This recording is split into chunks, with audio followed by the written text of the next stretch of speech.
Jeremiah 37. Zedekiah calls for Jeremiah.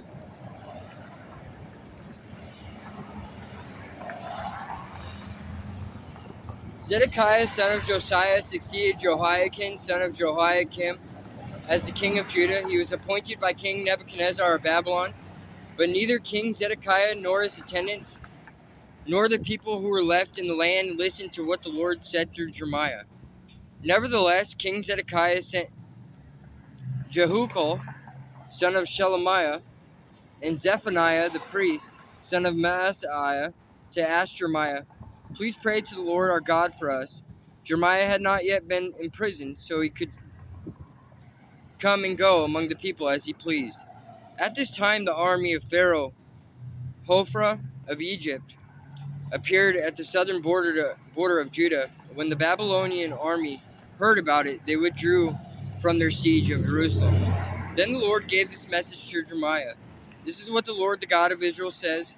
The king of Judah sent you to ask me what is going to happen. Tell him Pharaoh's army is about to return to Egypt, though he came here to help you. Then the Babylonians will come back and capture this city and burn it to the ground. This is what the Lord says. Do not fool yourselves into thinking that the Babylonians are good for you, are gone for good. They aren't. Even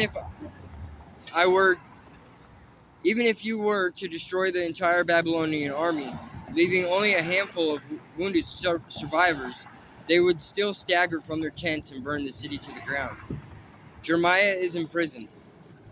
When the Babylonian army left Jerusalem because of Pharaoh's approaching army, Jeremiah started to leave the city on his way to the territory of Benjamin to claim his share of the property among his relatives there. But as he was walking through the Benjamin gate, a sentry arrested him and said, "You are defecting to the Babylonians." The sentry making the arrest was Arijah, son of Shelemiah, grandson of Hananiah. "That's not true," Jeremiah protested. "I had no intention of doing any such thing." But Arijah wouldn't listen, and he took Jeremiah before the officials.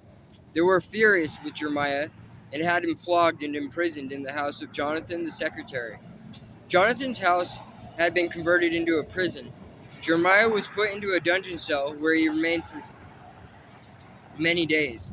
Later, King Zedekiah secretly requested that Jeremiah come to the place where the king asked him, "Do you have any messages from the Lord?" Come to the palace where the king asked him, "Do you have any messages from the Lord?" "Yes, I do," said Jeremiah.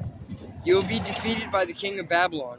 Then Jeremiah asked the king, "What crime have I committed? What have I done against you, your attendants, and the people that I should be in prison like this? Where are your prophets now who told you the king of Babylon would not attack you or your land? Listen, my lord the king, I beg you, don't send me back to the dungeon in the house of Jonathan the secretary, for I will die there." So King Zedekiah commanded that Jeremiah not be returned to the dungeon. Instead, he was imprisoned in the courtyard of the guard in the royal palace. The king also commanded that Jeremiah be given a loaf of fresh bread every day as long as there was any left in the city. So Jeremiah was put in the palace prison.